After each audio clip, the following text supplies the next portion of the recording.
जरूरी है।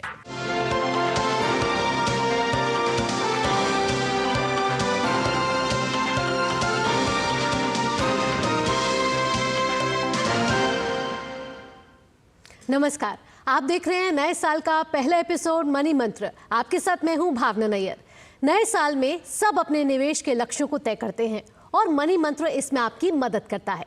मनी मंत्र में लगातार हम बात करते हैं निवेश की, आपकी बचत की, जिससे फायदा आपको हो सकता है। और इसी कड़ी में आज हम बात करने वाले हैं म्यूचुअल फंड के बारे में।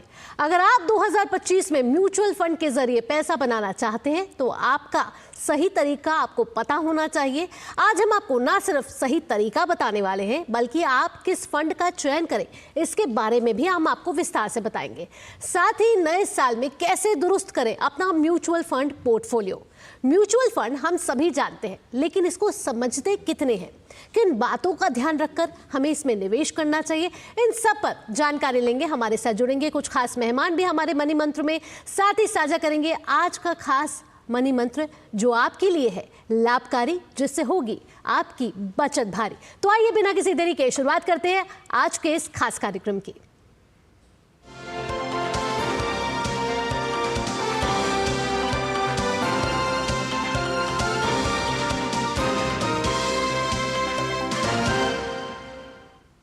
साल 2024 म्यूचुअल फंड मार्केट के लिए बेहतर रहा है। साल के अंत में स्टॉक मार्केट में गिरावट के बाद भी इक्विटी म्यूचुअल फंड की ज्यादातर कैटेगरी का रिटर्न हाई रहा। लार्ज कैप फंड कैटेगरी ने जहां इस साल करीब 20% रिटर्न दिया, तो मिड कैप और स्मॉल कैप कैटेगरी ने 27% और 26.5% का रिटर्न दिया है। वहीं फ्लैक्सी कैप फंड कैटेगरी ने करीब 20%, ELSS ने 20%, तो मल्टी कैप कैटेगरी ने 23.78% का रिटर्न दिया है। सेक्टोरल और थीमेटिक फंडों का भी रिटर्न जो है वो हाई रहा है। और जब हम बात कर रहे हैं म्यूचुअल फंड की, तो ये जरूरी है जानना कि म्यूचुअल फंड कितने तरीके के होते हैं। आपको बता देते हैं कि इक्विटी, डेट और हाइब्रिड कुछ म्यूचुअल फंड के तरीके हैं। नए साल में कैसे सही म्यूचुअल फंड का चुनाव किया जाए, ये जानना ग्राफिक्स के जरिए जरूरी है। अगर बेस्ट म्यूचुअल फंड को जानने के लिए उसके लिए पहले के प्रदर्शन को समझना बहुत ज़रूरी है। तो जब भी आप म्यूचुअल फंड का चयन कर रहे हैं तो उसका पहले का प्रदर्शन, यानी कि पिछले कुछ सालों का प्रदर्शन कैसा रहा है, ये जानना बहुत ज़रूरी है। समय अवधि और निवेश के अनुरूप अपने फंड्स का चुनाव करें, यानी कि समय अवधि और निवेश के हिसाब से अपना फंड्स का चयन करें।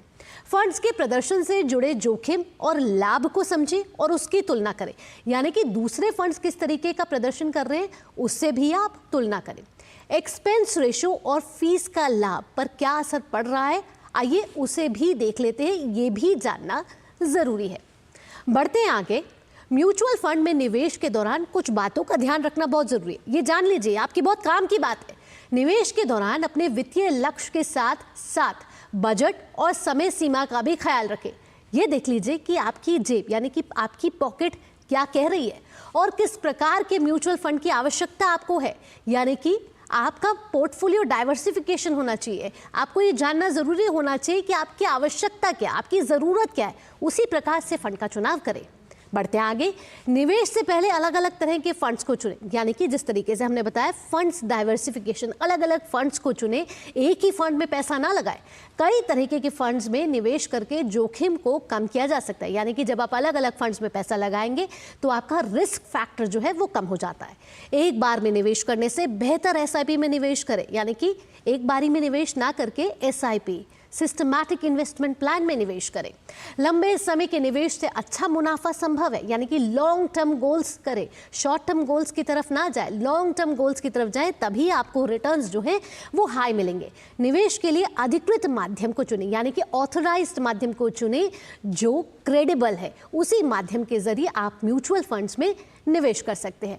तो मनी मंत्र में आज हम इन सभी को विस्तार से जानने वाले हैं, यानी कि 2025 में कौन कौन से ऑप्शंस आपके पास है, कौन कौन सी म्यूचुअल फंड की कैटेगरीज में आप निवेश कर सकते हैं, और जो साल 2024 म्यूचुअल फंड के लिहाज से रहा है उससे हमें 2025 में क्या सीख लेनी चाहिए और उसके साथ हमें निवेश को आगे बढ़ाना चाहिए। इस बारे में जानकारी देने के लिए हमारे साथ चर्चा में विशेष मेहमान मौजूद हैं। हमारे साथ धनंजय बंथिया मौजूद हैं जो कि फाइनेंशियल प्लानर हैं। धनंजय जी, बहुत बहुत स्वागत है आपका मनी मंत्र में। शुरुआत करेंगे साल 2025 से। साल 2024 तो हमने देखा कि म्यूचुअल फंड मार्केट के लिहाज से बेहतरीन रहा है। अब जब साल 2025 आए हैं तो लोग अपने वित्तीय को मजबूत करने के लिहाज से म्यूचुअल फंड में इन्वेस्ट करना चाहते हैं, लेकिन कंफ्यूज ये हैं कि किन म्यूचुअल फंड्स का सहारा लें। तो साल 2025 में म्यूचुअल फंड की किस कैटेगरी में निवेश करना उनके लिए होगा लाभकारी। धन्यवाद मैम, मुझे इनवाइट करने के लिए इस प्रोग्राम के लिए। जैसे आपने राइटली कहा और आपने जो स्टार्टिंग में जो टोन सेट किया है कि एज अ निवेशक जब हम बात करते हैं म्यूचुअल फंड, सबने ऐड तो सुना है कि म्यूचुअल फंड सही है, लेकिन आज भी लोगों के माइंड में कन्फ्यूज़न है कि म्यूचुअल फंड क्या है। तो सही है और क्या में जो अंतर है ना, उसे जानना बहुत ज़रूरी है। जब निवेशक मुझे पूछते हैं कि सर किस तरीके से अपना पोर्टफोलियो डिज़ाइन करें, मुझे लगता है कि आपका पोर्टफोलियो का डिज़ाइन डिपेंड करेगा दो इंपॉर्टेंट फैक्टर के ऊपर। एक है आपका फाइनेंशियल गोल और दूसरा है आपका रिस्क एपिटाइट। क्योंकि हम जब इन्वेस्टर से मिलते हैं, हर निवेशकों का एक अलग रिस्क एपिटाइट होता है, जो उनकी जोखिम लेने की जो क्षमता होती है अलग होती है। वो डिफरेंट फैक्टर पे डिपेंड करता है, शायद उनकी एज के ऊपर डिपेंड करे, उनके इनकम के ऊपर डिपेंड करे, उनके नंबर ऑफ डिपेंडेंट के ऊपर डिपेंड करे। तो ये बहुत सारी चीज़ें ना डिसाइड करती हैं कि इन किस तरीके से एक प्रॉपर प्लानिंग होनी चाहिए। तो एक एग्जाम्पल से समझते हैं कि किस तरीके से उसको स्ट्रक्चरिंग किया जाता है। फॉर एग्जाम्पल 25 साल के कोई है युवक जिनकी अभी जॉब लगी है और वो सोच रहे हैं कि हम अपनी म्यूचुअल फंड में जर्नी चालू करें, तो जनरली हम उन्हें कहते हैं कि ये जो पैसा आप स्टार्ट कर रहे हैं इन्वेस्टमेंट, आपका पर्पस क्या है, गोल क्या है। जैसे हम रेलवे स्टेशन में जाते हैं और टिकट में कहते हैं कि काउंटर में कहते हैं कि भैया टिकट दो, तो हमें क्या कहता है कि भैया जाना कहाँ है। तो सबसे पहले आप जब निवेश करें, पहले अपने फाइनेंशियल गोल को आइडेंटिफाई करें। आपका फाइनेंशियल गोल एक बहुत बड़ा रोल प्ले करेगा डिसाइड करने में कि आपको कौन सी स्कीम म्यूचुअल फंड की रेलिवेंट है। तो अगर आपके शॉर्ट टर्म गोल्स है तो स्कीम अलग होंगी, मीडियम टर्म गोल्स है तो स्कीम अलग होंगी, और लॉन्ग टर्म गोल हो तो स्कीम अलग होंगी। अब शॉर्ट टर्म, मीडियम टर्म और अगर लॉन्ग टर्म की हम बात करें तो ईयर स्पेसिफिक हम हो जाएं, तो अगर आपको पैसा 1-2 साल के अंदर चाहिए उसे हम शॉर्ट टर्म कहते हैं। जहां पर पैसा आपको 3 से 5 साल के अंदर चाहिए वो मीडियम टर्म है, और जहां पर पैसे की ज़रूरत 5 साल से ऊपर है उसे हम लॉन्ग टर्म कहते हैं। तो अगर आपने अपना गोल डिसाइड कर लिया तो वो पहले फाउंडेशन ले लेता है कि आपको किस कैटेगरी की स्कीम चाहिए म्यूचुअल फंड में, और दूसरा कि आपको कितने जोखिम लेने की क्षमता है। मैडम, हर आदमी जब इन्वेस्ट करता है, अब डिपेंड करता है कि उनकी शुरुआत है पहली बार इक्विटी मार्केट में या पहली बार वो म्यूचुअल फंड या ट्रेडिशनल इंस्ट्रूमेंट से पहली बार बाहर निकल के आए हैं। तो मैं हमेशा सजेस्ट करता हूं कि पहले आप स्टेप बाय स्टेप इस प्रोसेस में आइए। मार्केट में अलग अलग कैटेगरी हैं डिफरेंट रिस्क एपिटाइट के लिए। तो अगर 1-2 साल का व्यू है तो हमारे पास शॉर्ट टर्म फंड्स है, हमारे पास बॉन्ड फंड्स है। ये अच्छे ऑप्शंस है जहां पर आपकी मार्केट की जो वॉलेटिलिटी होती है उससे ज़्यादा इंपैक्ट नहीं होता है, क्योंकि major investment debt asset class में होता है। लेकिन जहां पर आपकी टाइम फ्रेम 3 से 5 साल है, वहां पर एक हाइब्रिड कैटेगरी जो आपने राइटली कहा, वहां पर बैलेंस एडवांटेज या बैलेंस कैटेगरी होती है, जहां पर कि थोड़ा पैसा उसमें इक्विटी में लगता है और थोड़ा पैसा उसमें डेट में लगता है। तो आपके 100 रुपये में से शायद 35 रुपया 40 रुपया इक्विटी मार्केट में लगता है, जो शेयर बाजार कहते हैं, और 60 रुपया डेट में लगता है। और जहां पर अवधि आपके 5 साल के ऊपर है या 5 से 7 साल के ऊपर है, मुझे लगता है कि इक्विटी जो है, जिसे हम स्टॉक मार्केट या शेयर बाजार में निवेश कहते हैं, वो आपका पोर्टफोलियो का हिस्सा होना चाहिए। तो आपका रिस्क एपिटाइट और आपका गोल, ये फाउंडेशन प्ले करेगा किस तरीके से आप स्कीम को सिलेक्शन करते हैं अपने फाइनेंशियल फ्यूचर के लिए। बहुत महत्वपूर्ण बात की आपने। 2 महत्वपूर्ण बातों की बात करी है धनंजय जी। एक तो है फाइनेंशियल गोल और एक है रिस्क एलोकेशन, यानी कि अपने लक्ष्य, अपने संकल्प को तो निर्धारित करें 2025 में, लेकिन जेब देख के आगे बढ़ते हैं। आपने बात करी इक्विटी फंड्स की। अगर हम 2024 के लिहाज से देखें तो कई निवेशक म्यूचुअल फंड में अपना निवेश करने के लिए उत्सुकता उन्होंने दिखाई है, और ये हमें एनएफओ में भी दिखा है। अब 2025 में भी एनएफओ का ट्रेंड लगातार ट्रेंडिंग कर रहा है, और कई एनएफओ के जरिए लोग इस पे अटेंशन भी दे रहे हैं, अट्रैक्ट भी हो रहे हैं। लेकिन ये ट्रेंड कितने सफल है, कितने लाभकारी साबित हो सकते हैं, क्योंकि सभी ट्रेंड्स तो लाभ नहीं देंगे। तो अगर आप नए निवेशक हैं और ये एनएफओ के चक्कर में आप कहीं ना कहीं अपने आप को निवेश तो करना चाह रहे हैं, लेकिन अभी भी आप में एक कंफ्यूजन बरकरार है, तो धनंजय जी इस कंफ्यूजन को कैसे दूर किया जाए? एज अ निवेशक आपकी जो अभी जर्नी है इन्वेस्टमेंट की, वो कहाँ पर है, वो ज़्यादा इंपॉर्टेंट है। अगर आप पहली बार निवेश कर रहे हैं और आपका ज़्यादा अनुभव नहीं है मार्केट रिलेटेड इंस्ट्रूमेंट्स को इन्वेस्टमेंट करने का, तो मेरी सलाह रहेगी कि आप स्टार्ट कीजिए अपनी जर्नी बैलेंस हाइब्रिड कैटेगरी और मैक्सिमम लार्ज कैप और एक डाइवर्सिफाइड फंड से। अभी आपने जैसे राइटली कहा कि बहुत सारे एनएफओज हैं, कुछ थीमेटिक एनएफओज होते हैं, कुछ डाइवर्सिफाइड एनएफओ होते हैं, कुछ लार्ज कैप ओरिएंटेड होते हैं, कुछ स्मॉल कैप ओरिएंटेड होते हैं। तो मुझे लगता है कि जब आपकी जर्नी स्टार्ट हो रही है ना, तो क्योंकि आपने एक्सपीरियंस नहीं किया है, जिस तरीके से मार्केट का रिटर्न पिछले साल काफ़ी शानदार हो सकता है कि इस साल वो बेहतर रिटर्न नहीं मिले, क्योंकि मार्केट नेक्स्ट ईयर कैसे बिहेव करेगा वो डिपेंड करता है कि किस तरीके की इंफॉर्मेशन आती है। अब मार्केट एक साल के बाद मार्केट बढ़ेगा कि कमेगा ये किसी को नहीं पता है, लेकिन हमें ये पता है कि जो हम लास्ट 40-45 साल का ट्रेंड देखते हैं, जिस निवेशक ने 3 से 5 साल अगर पैसा कमिट किया उन्होंने पैसा बनाया है। तो जब भी आप निवेश करें पहले आप देख लें कि आपकी जर्नी की शुरुआत क्या है, और अगर आपने पहली बार निवेश कर रहे हैं तो मेरा सजेशन रहेगा कि आप थीमेटिक कैटेगरी फंड जहां पर एक पर्टिकुलर थीम होता है उसको अवॉइड करें, क्योंकि अगर वो सेक्टर नहीं चलता है, फॉर एग्जांपल अगर आपने इन्वेस्ट किया है फार्मा थीम में और अगर वो फार्मा सेक्टर नहीं चलता है, अगर ओवरऑल मार्केट चल गया और वो फार्मा सेक्टर नहीं चला फिर भी आपका फंड परफॉर्म नहीं करेगा। तो अगर आपकी शुरुआती जर्नी है तो balance advantage, balance category, large cap और एक कोई डाइवर्सिफाइड इक्विटी जहां पर कि एक फ्लेक्सी कैप कैटेगरी जो है ना वो आपके लिए रेलिवेंट रहेगी। अगर आपने अच्छा खासा पोर्टफोलियो बना लिया है और आप फ्लेवर डालना चाहते हैं अपने पोर्टफोलियो में, वहां पर आप थीमेटिक में ला सकते हैं। लेकिन स्टार्टिंग के लिए मेरे सभी दर्शक से निवेदन है कि आप थीमेटिक में स्टार्ट मत कीजिए अपनी जर्नी को, क्योंकि अगर आपकी एक्सपीरियंस 1-2 साल अच्छी नहीं रहती है ना तो फिर आपको लगता है कि शायद मार्केट रिलेटेड इंस्ट्रूमेंट मेरे लिए बना ही नहीं है। तो मैं नहीं चाहता हूं कि स्टार्टिंग पॉइंट ऑफ जो एक्सपीरियंस है आपका खराब हो, तो उसी हिसाब से अपने पोर्टफोलियो को आपको संतुलित बनाए रखना पड़ेगा। जी, तो अनुपात बनाए रखने की, बैलेंस बनाए रखने की यहाँ बहुत बहुत ज़रूरत है। इसके साथ धनंजय जी आपने बात करी इक्विटी की। इक्विटी जो जुड़ा होता है स्टॉक ग्रोथ की तरीके से जुड़ा होता है, उसके साथ जुड़ा होता है। अगर अब स्टॉक जो है वो नीचे जा रहे होते हैं तो उसका असर म्यूचुअल फंड पर भी बढ़ता है। ऐसे में निवेशक घबरा जाते हैं, तो क्या उस समय घबराहट के चक्कर में वो उस म्यूचुअल फंड से बाहर निकलने के भी विकल्प तलाशने लगते हैं? क्या ये सही कदम होता है उस समय, या फिर रुक कर अपने लक्ष्य जिस तरीके से आपने लॉन्ग टर्म निर्धारित किए उस पर आगे बढ़ना चाहिए? ओके मैडम, ये आपने बहुत अच्छी पॉइंट कही कि जब मार्केट जिस तरीके से हम एक्सपेक्ट करते हैं काम नहीं करता है तो हम कहीं ना कहीं घबरा जाते हैं। लेकिन मेरा हर इन्वेस्टर से एक सजेशन है कि जब आप म्यूचुअल फंड में इन्वेस्ट करें आप ये सोच के करें कि मैं एक बिजनेस में कर रहा हूँ, क्योंकि जब तक आपकी ये सोच बिजनेस वाली नहीं रहेगी ना, लॉन्ग टर्म उसमें स्टिक करना बहुत भारी हो जाएगा। हम जनरली बिजनेस में एक फिलोसॉफी देते हैं जिसे हम कहते हैं 1000 डे। इसे कहते हैं कि जब भी आप कोई बिजनेस चालू करो मिनिमम उससे 3 साल रहिए, उसके बाद डिसाइड कीजिए कि बिजनेस सही है कि गलत है। वही सीओ थ्योरी इन्वेस्टमेंट में भी एप्लीकेबल होती है। एज अ निवेशक जब तक आप ये 3 से 5 साल की यात्रा कवर नहीं करते हैं, ये डिसीजन लेना 6 महीने में, साल भर में कि ये मैंने निवेश सही किया है कि गलत किया है, मुझे लगता है बहुत जल्दबाजी हो जाएगी। इंपॉर्टेंट यहाँ पर हमें ये जानना है कि मैडम बहुत सारे जन ना 1 साल का डेटा देख के इन्वेस्ट करते हैं कि 2024 में जो अच्छी स्कीम थी ना उसमें हम पैसा डाल दे तो पैसा बन जाएगा। मैं बार बार हर निवेशक को ये कहता हूँ कि सर 2024 की जो सबसे बेस्ट स्कीम थी वो उन्हीं इन्वेस्टर को लाभदायक है जिन्होंने उसमें 2014 में पैसा डाला है। आपको ये सिलेक्ट करना है कि 2034 की सबसे बेस्ट परफॉर्मिंग स्कीम कौन सी होगी, और अगर आप नेट में चेक करेंगे कि 2034 की बेस्ट परफॉर्मिंग स्कीम कौन सी है, उसका आंसर आपको नहीं मिलेगा। यानी इंपॉर्टेंट ये है कि आज मैं जब इन्वेस्टमेंट चालू कर रहा हूँ मेरे को इस जर्नी को ट्रैवल करना है। ये 1 साल का डेटा या 2 साल का रिटर्न के बेसिस में इन्वेस्ट करना मुझे नहीं लगता है कि एक राइट अप्रोच होगा। इंपॉर्टेंट रहेगा कि आप एक नॉमिनल एक्सपेक्टेशन रखिए मार्केट से। कभी कभी लोग बहुत ज़्यादा एक्सपेक्टेशन से मार्केट में इन्वेस्ट करते हैं और जब वो एक्सपेक्टेशन पूरा नहीं होता है तभी वो अपना पैसा कभी भी निकाल देते हैं। तो आप लोग मुझे कहते हैं कि सर हमारा एक्सपेक्टेशन क्या होना चाहिए मार्केट से, उसका एक सिंपल मंत्रा है। मंत्रा ये है कि हमारी देश की जीडीपी प्लस महंगाई, अगर इस दोनों को ऐड करते हैं, इसे हम कहते हैं नॉमिनल जीडीपी, जो कि भारत की 13 से 14% के हिसाब से है। तो अगर कोई भी फंड आपको 13-14% के हिसाब से 5 से 6 साल के टाइम फ्रेम में देता है, it is very good return overall. अगर आप काम कंपेयर करें ट्रेडिशनल इंस्ट्रूमेंट के साथ आज के डेट में, तो मुझे लगता है कि अपने एक्सपेक्टेशन को अगर आप रियलिस्टिक रखेंगे तो आपकी जर्नी काफ़ी बेहतर होगी। लेकिन अगर आप ये सोचेंगे कि लास्ट ईयर मार्केट ने 25% दिया और इस साल भी 25% देगा, वहाँ पर आपको शायद निराशा हो सकती है।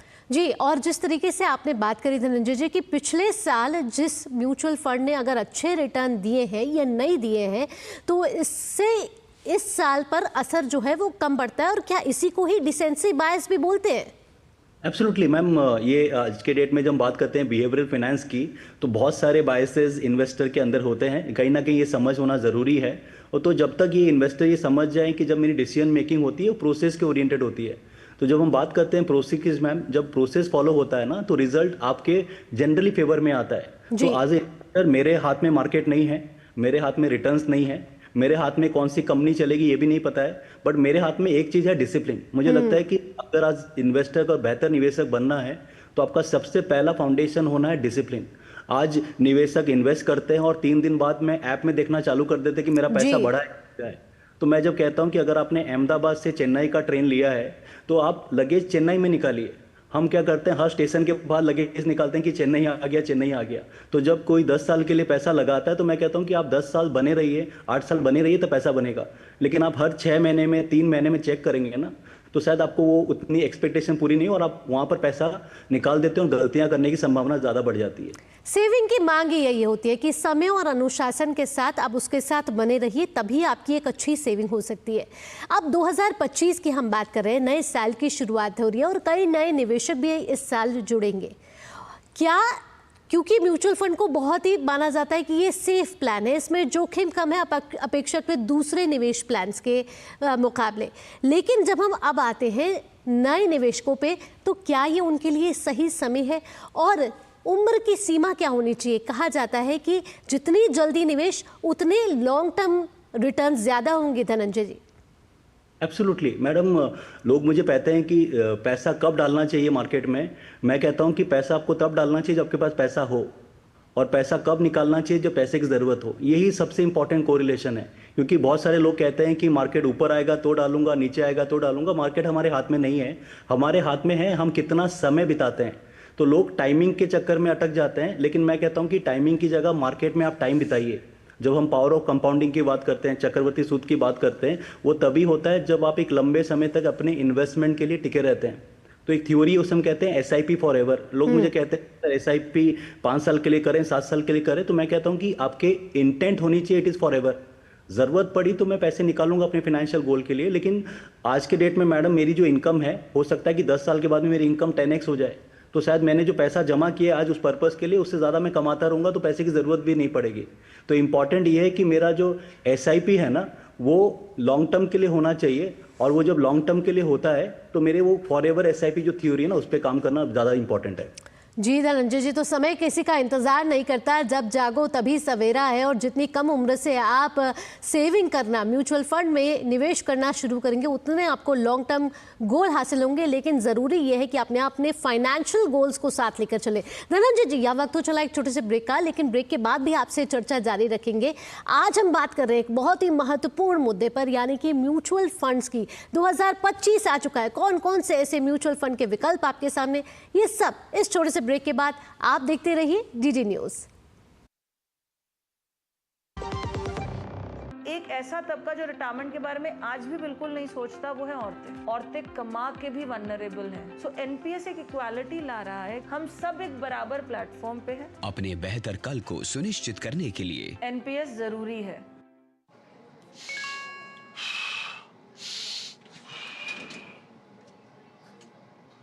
मैसेज आया है कि ऐप डाउनलोड करके इन्वेस्ट कर लो, रातों रात शेयर के भाव डबल हो जाएंगे। कर लो डाउनलोड, अगर पैसे से हाथ धोना हो तो। डॉक्टर रोगी कुमार, MBBS हूँ, MURKH नहीं हूँ। याद रहे, UPI कहता है अगर कोई आसान कमाई का लालच दे तो कहो मैं मूर्ख नहीं हूँ।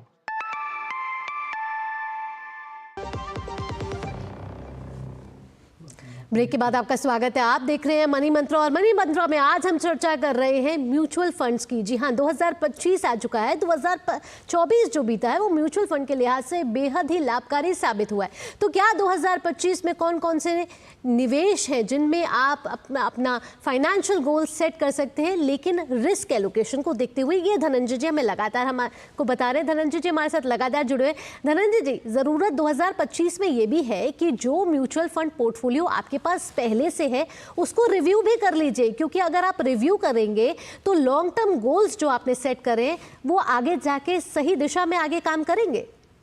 एब्सोल्युटली, आपको टाइमली रिव्यू करना ज़रूरी है, क्योंकि क्या होता है, कभी कभी हम जिस फंड में निवेश करते हैं, हर फंड का एक बेंचमार्क होता है। अब जब उस फंड का बेंचमार्क होता है, हमें ये चेक करना है कि फंड ने बेंचमार्क के हिसाब से किस तरीके से परफॉर्म किया है। ओवरऑल अगर मार्केट चल रहा है और मेरा फंड नहीं चल रहा है, तो कहीं ना कहीं फंड मैनेजमेंट की जो स्किल्स है उस पर शायद लोग क्वेश्चन कर सकते हैं कि ओवरऑल मार्केट ने बिहेव किया है प्रॉपरली। तो देयर आर मल्टीपल थिंग्स, बहुत सारे फैक्टर्स जो हैं एक इन्वेस्टर चेक कर सकते हैं फंड को लेके। पहले तो है कि आपके फंड का बीटा क्या है, बीटा फैक्टर, कि उसमें जो मार्केट के ट्रेंड के हिसाब से फंड की आप मूवमेंट क्या एक्सपेक्ट कर सकते हैं। तो अगर मार्केट 10% बढ़ता है, अगर आपका फंड हाई बीटा है, तो हो सकता है कि वो फंड आपको बेटर रिटर्न दे मार्केट से, 2-3% ज़्यादा बेटर दे दे। और जब मार्केट गिरता है तो हो सकता है कि उसकी गिरावट उससे ज़्यादा हो।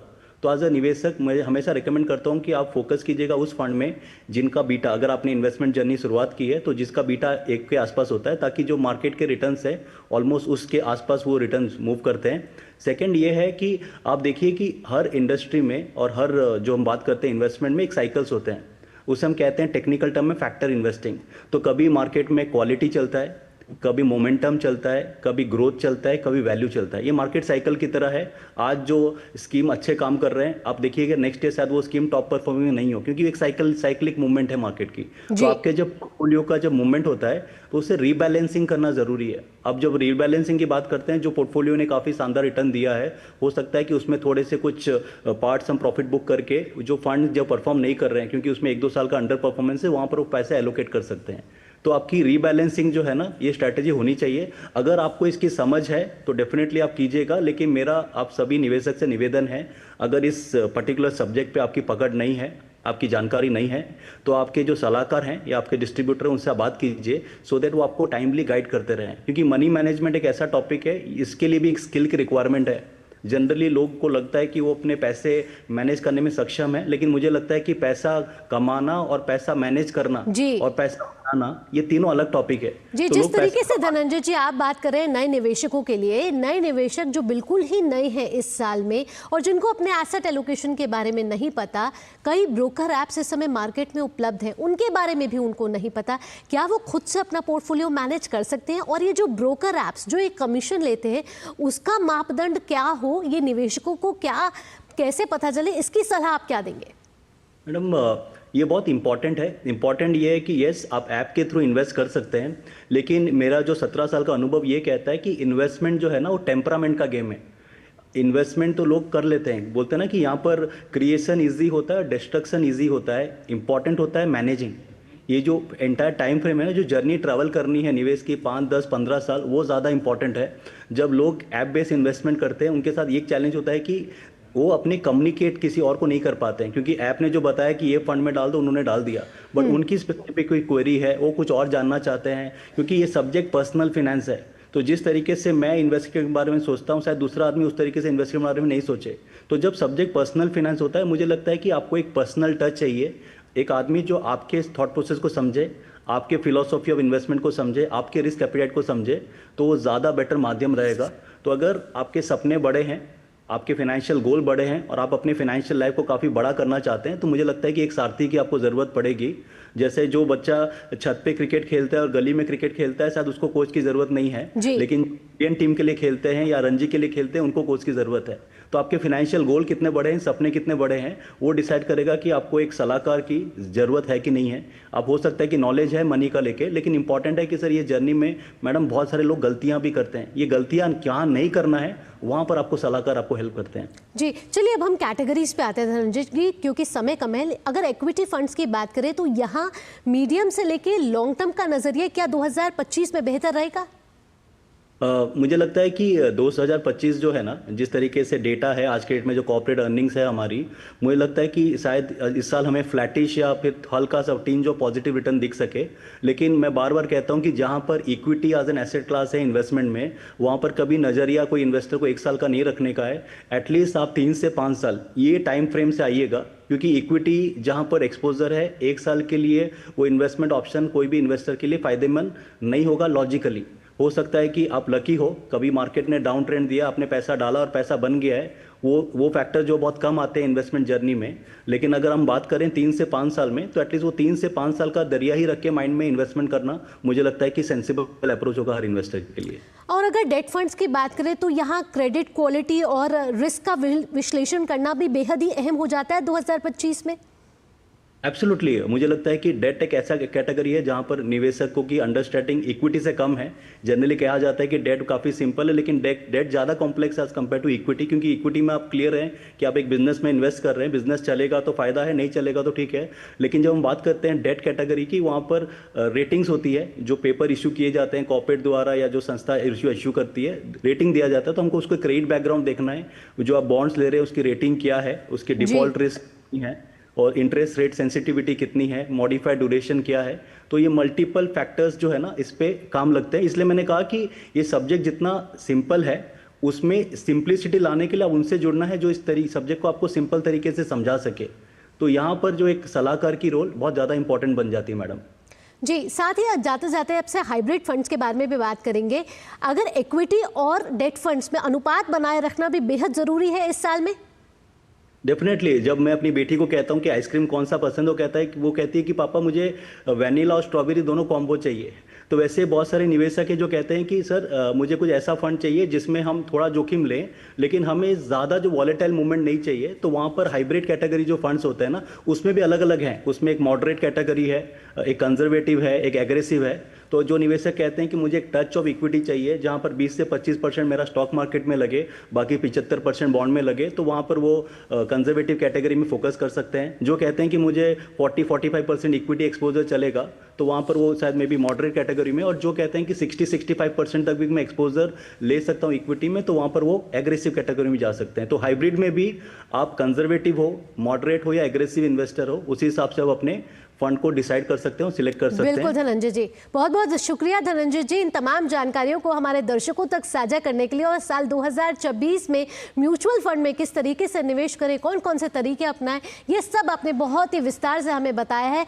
तो नया साल आ चुका है, नए रेजोल्यूशन लिए जा रहे हैं। कोई फिट बनना चाहता है तो कोई वित्तीय रूप से मजबूत होना चाहता है, और म्यूचुअल फंड एक बेहतर माध्यम हो सकता है निवेश करने के लिए। लेकिन ज़रूरी यही है कि फाइनेंशियल गोल तय करके चले और रिस्क एलोकेशन को ना भूलें। आप मनी मंत्रा @ddnews@gmail.com पर भी हमें अपना फीडबैक दे सकते हैं। और बुलेटिन में फिलहाल इतना ही। देश और दुनिया की बाकी खबरों के लिए आप देखते रहिए DD न्यूज़। फिलहाल के लिए मुझे दीजिए अनुमति। नमस्कार।